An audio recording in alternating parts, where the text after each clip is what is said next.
광주 전남권 뉴스입니다. 무등산의 난개발을 막기 위해 광주시가 사들인 옛 신양파크 호텔 부지 활용 방안이 원점에서 재검토되고 있습니다. 강기정 시장이 생태 호텔로는 활용하지 말자는 뜻을 밝힌 이후 첫 민관정 위원회가 열렸는데요.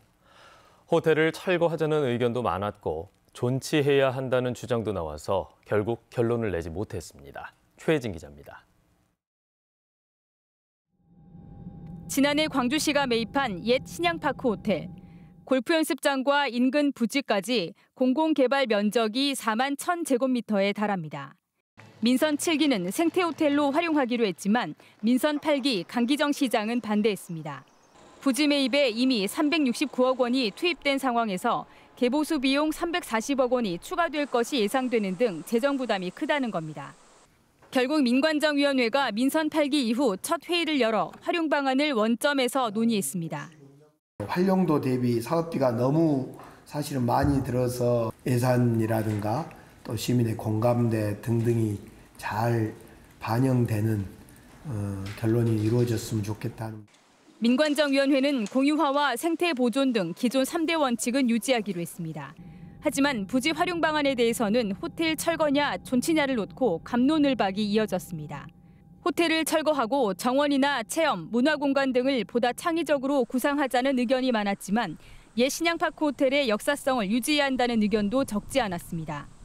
다만 운영비 등을 고려할 때 호텔을 유지하는 것은 쉽지 않다는 데 의견이 모아진 것으로 전해졌습니다.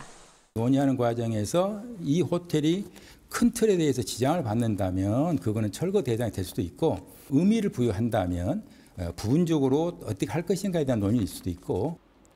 당초 이곳에 조성 예정이던 문화공간인 아시아 아트플라자도 다른 부지를 검토하고 있습니다.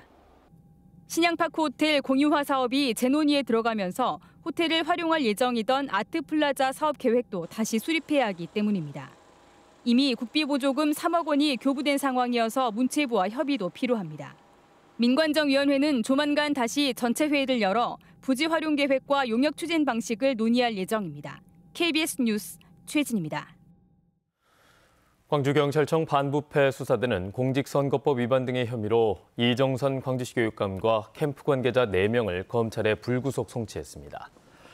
이들은 공식 선거운동 기간보다 닷새 앞선 지난 5월 14일 광주 광산구의 한 식당에서 유권자 수십 명을 불러 음식을 대접하고 사전 선거운동을 한 혐의를 받고 있습니다. 경찰은 이 교육감이 음식 제공을 인지한 상태에서 식사 자리에 참여한 것으로 보고 제3자 기부 행위 혐의를 함께 적용했습니다. 순천만 국가정원의 노동자들이 내년 국제정원 박람회를 앞두고 일자리를 잃을 위기에 놓였습니다.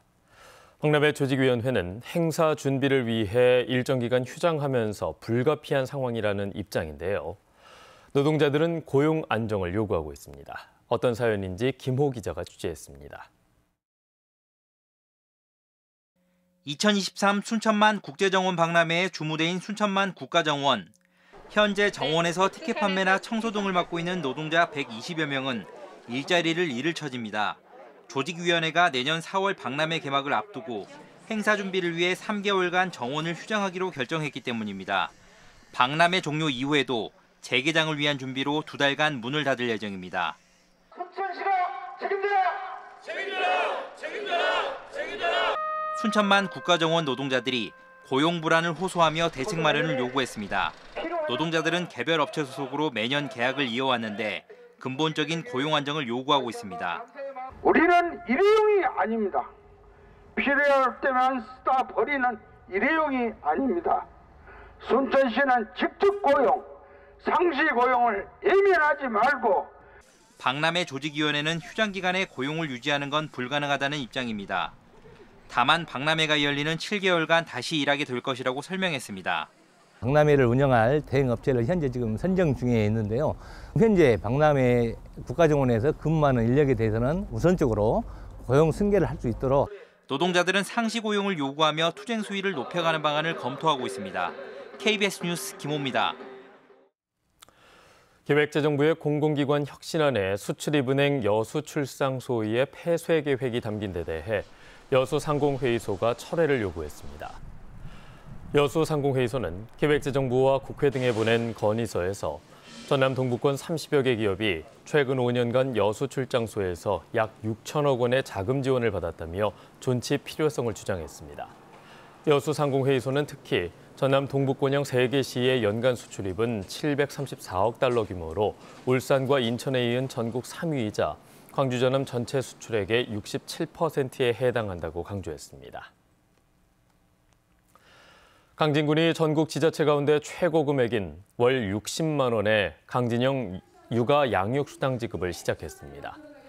강진형 육아 양육수당은 한 자녀당 월 60만 원의 지역 화폐로 지급되며 1인당 최대 84개월 동안 모두 5,040만 원까지 지원받을 수 있습니다.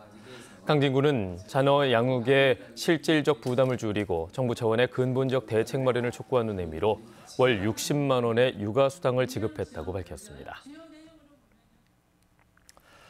코로나19의 여파로 문을 닫았던 광주의 무료 급식소들이 속속 문을 열고 있습니다.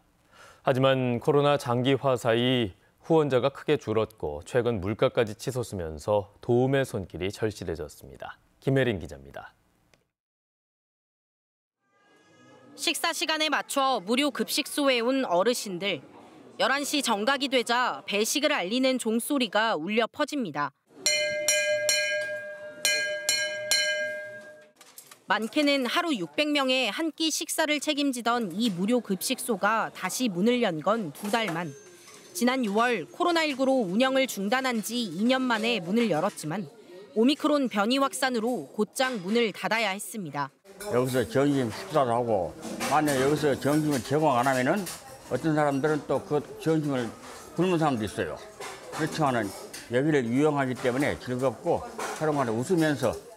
문제는 급식 비용입니다. 코로나19로 운영 중단 기간이 늘어나면서 개인과 단체 후원이 30%까지 급감한 데다 물가 상승까지 겹쳐 이중고를 겪고 있습니다. 어떤 물가 상승이나 또 어르신들에게 해드릴 수 있는 메뉴의 다양성을 갖고 보면 아까 재원이 조금 부족한 입장이어서. 오는 12월 운영 재개를 앞두고 리모델링 공사가 한창인 광주 북구의 무료 급식소. 이곳 역시 자원봉사자가 줄어든 데다 후원자가 급감하면서 운영 재개를 결정하기까지 오랜 시간이 걸렸습니다. 구청과 관계 기관이 머리를 맞대 기부자와 후원자 모집, 자원봉사자 제공 등 운영에 힘을 모으기로 했습니다. 무료 급식소 운영을 위해서는 많은 인력과 재정이 필요한데 저희 지자체의 노력만으로 운영하는 것은 쉽지 않아서 저희 북구와 한국나눔연맹 북구 종합자원봉사센터가 협약을 통해 소외된 이들의 따뜻한 한 끼 식사를 위해 지역사회의 관심과 후원이 더욱 절실한 때입니다. KBS 뉴스 김혜린입니다. 동목포 웰빙공원 부지에 낭만열차 1953이 개관했습니다. 목포시는 낭만열차 1953의 폐열차 2량을 거치해 카페와 공방 그리고 전시 공간으로 활용하고 주변에는 동목포 역사 세트장과 장애인 편의시설 등을 조성할 예정입니다. 1953년에 영업을 개시한 동목포역은 임성역과 목포역 사이의 간이역으로 무안에서 통근, 통학하는 승객들이 주로 이용했습니다. 아프리카 돼지열병과 코로나19 등으로 2019년부터 중단됐던 장성 백양 단풍 축제가 4년 만에 다시 열립니다. 장성군은 오는 29일과 30일 백양사 일대에서 콘서트와 전시회, 다양한 체험 행사를 즐길 수 있는 단풍 축제를 연다고 밝혔습니다. 크기가 작은 애기 단풍으로 유명한 백양사와 백암사는 이번 주 단풍이 물들기 시작해서 다음 주 절정을 이룰 것으로 예상됩니다.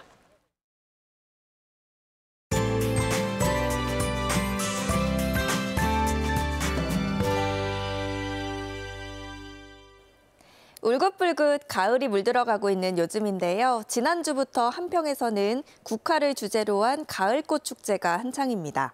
3년 만에 열린 국향대전에는 이렇게 온통 노란 국화꽃들로 가을을 알리고 있는데요. 다음 달 6일까지 진행되니까요. 선선한 가을 날씨와 함께 꽃나들이 즐겨보셔도 좋겠습니다. 오늘 낮부터는 이렇게 나들이 즐기기에 좋은 날씨가 이어지겠지만 아침까지는 여전히 춥겠습니다. 오늘 최저 기온이 특히 내륙을 중심으로 큰 폭으로 떨어졌는데요. 보성과 곡성 등은 1도 안팎으로 춥습니다. 오늘은 얇은 옷을 여러 벌 껴 입으셔서 아침 저녁으로 체온 조절에 유의하셔야겠습니다. 현재 대체로 맑은 하늘이 드러나 있는데요. 오후부터 차차 구름이 많아지겠고요. 아침까지 구례와 강진 등 전남의 일부 지역은 안개가 짙게 끼겠습니다. 다음은 자세한 지역별 기온입니다. 아침 기온, 담양과 나주 3도 등으로 어제보다 1에서 3도가량 높은데요. 그래도 여전히 서늘합니다. 한낮 기온은 광주가 20도로 포근하겠습니다. 여수에나 최고 기온 18도, 순천과 광양 20도로 어제보다 1, 2도가량 높겠습니다. 목포의 한낮 기온 19도, 영암 20도, 완도도 20도까지 오르겠고요. 신안을 비롯한 도서 지역은 17도에서 20도가 예상됩니다. 바다의 물결은 전해상에서 비교적 잔잔하겠습니다. 오늘 낮부터는 평년 기온을 회복하겠고요. 당분간 대체로 맑겠습니다. 날씨였습니다. 뉴스를 마칩니다. 여러분 고맙습니다.